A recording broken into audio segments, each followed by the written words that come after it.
तो पिछले भाग में आपने देखा जब राजकुमारी मेघालय यानी मेघना ने अपने दोस्तों अनुज और इशिता की जान बचाने के लिए खुद को दमयंती के हवाले कर दिया, तभी दोनों तांत्रिक भाइयों के गुप्त मंत्रों और 12वें ताबूत की दैवीय हरी रोशनी ने एक महा विस्फोट कर दिया। वह जादुई हरी रोशनी सीधे जाकर दमयंती से टकराई। दमयंती चीखती हुई पीछे दीवार से जा गिरी और उसके चंगुल से छूटकर अनुज और इशिता जमीन पर आ गिरे।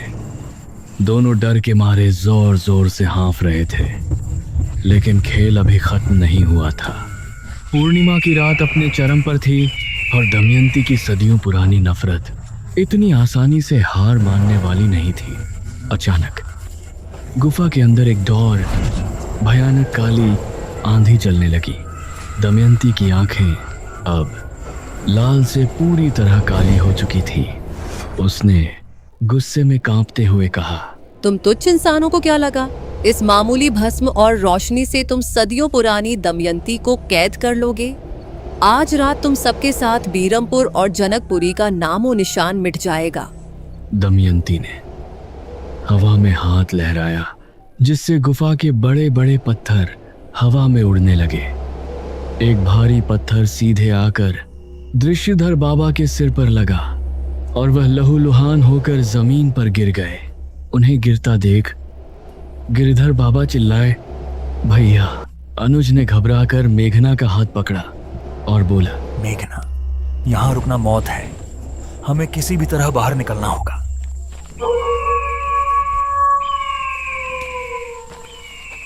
तभी जमीन पर गिरे हुए गिरिधर बाबा ने भारी आवाज में कहा, नहीं अनुज, गुफा का द्वार बंद है, बाहर जाने का कोई रास्ता नहीं है।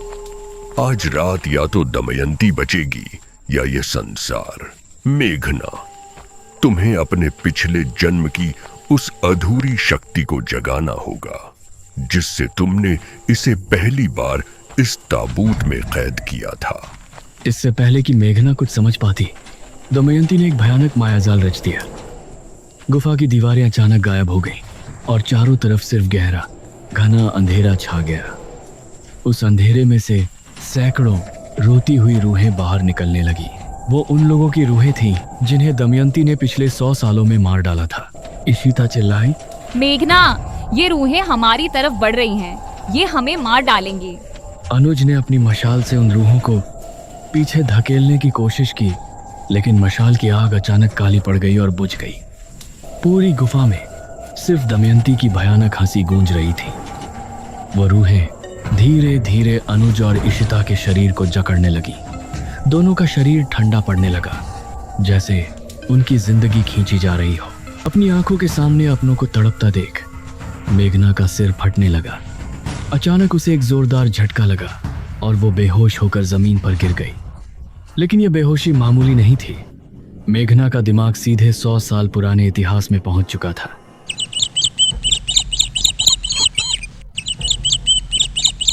मेघना ने खुद को एक आलीशान महल में पाया। वो खुद को शीशे में देख रही थी, लेकिन शीशे में उसका चेहरा नहीं बल्कि राजकुमारी मेघालय का चेहरा था। महल के बाहर हजारों लोगों के चीखने चिल्लाने की आवाजें आ रही थी। तभी महल का दरवाजा टूटा और तांत्रिक भद्र प्रताप के साथ युवा दमयंती अंदर दाखिल हुई। दमयंती के हाथ में वही बारहवां ताबूत था जो उस समय एकदम नया और चमकीला था।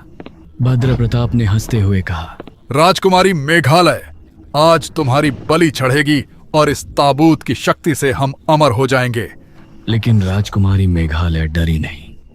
उसने अपने हाथ में पकड़ी हुई खानदानी खंजर से अपनी कलाई काट ली और अपने खून की बूंदों को उस ताबूत पर छिड़कते हुए एक प्राचीन काल भैरव मंत्र का जाप शुरू कर दिया।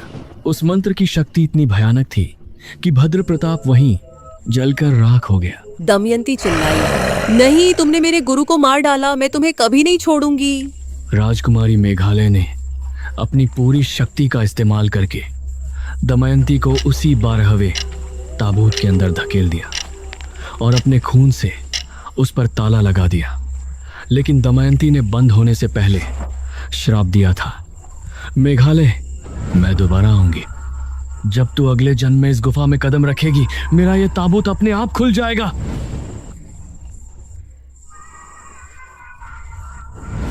अचानक एक जोरदार बिजली कड़की और मेघना की आंखें वर्तमान की उसी अंधेरी गुफा में खुल गई। अब वह मामूली मेघना नहीं थी, उसके अंदर राजकुमारी मेघालय की सदियों पुरानी आत्मा और शक्ति पूरी तरह जाग चुकी थी। मेघना एकदम बदली हुई और गूंजती हुई आवाज में चिल्लाई, दमयंती, 100 साल पहले भी तू हारी थी और आज भी तू हारेगी। मेघना के चिल्लाते ही उसके पूरे शरीर से एक तेज सफेद और सुनहरी रोशनी निकली।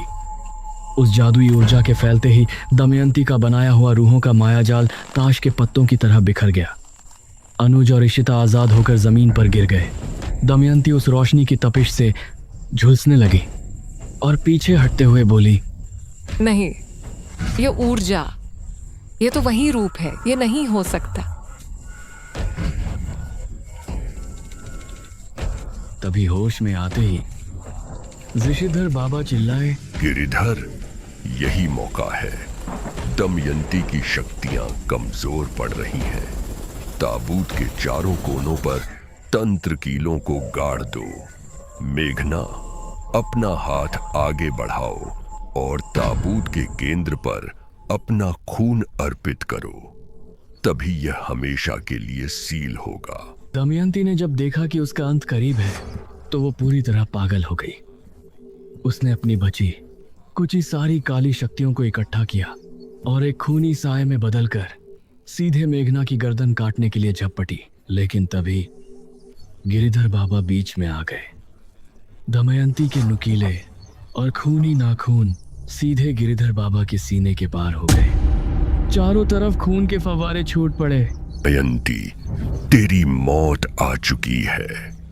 मेघना, अब देरी मत करो, अपने खून से इस शापित खेल को हमेशा के लिए खत्म कर दो।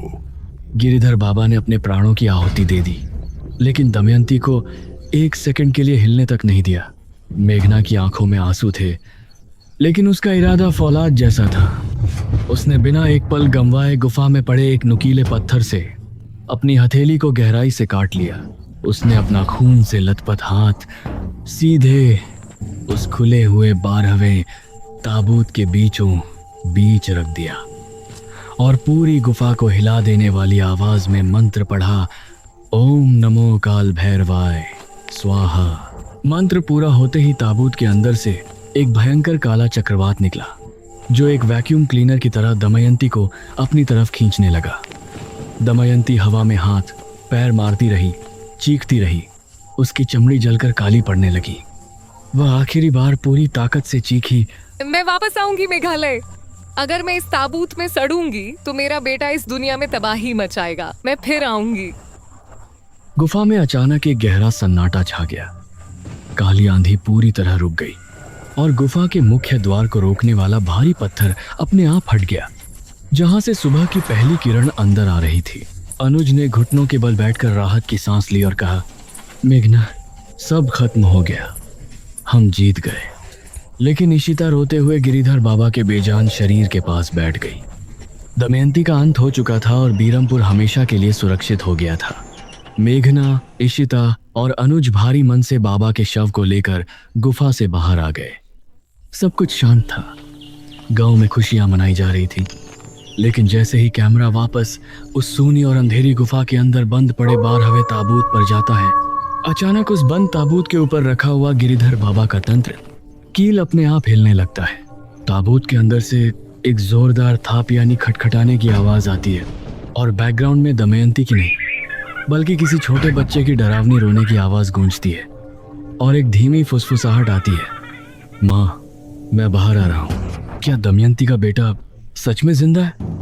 क्या बीरमपुर पर इससे भी बड़ा कोई खतरा आने वाला है? ताबूत सीरीज को इतना प्यार देने के लिए आप सभी का धन्यवाद। अगर आप इस कहानी का अगला सीजन या एक नई खौफनाक सीरीज देखना चाहते हैं तो कमेंट में सीजन 2 जरूर लिखें। रूहानी राज टीवी को सब्सक्राइब करें और घंटी बजाना ना भूलें।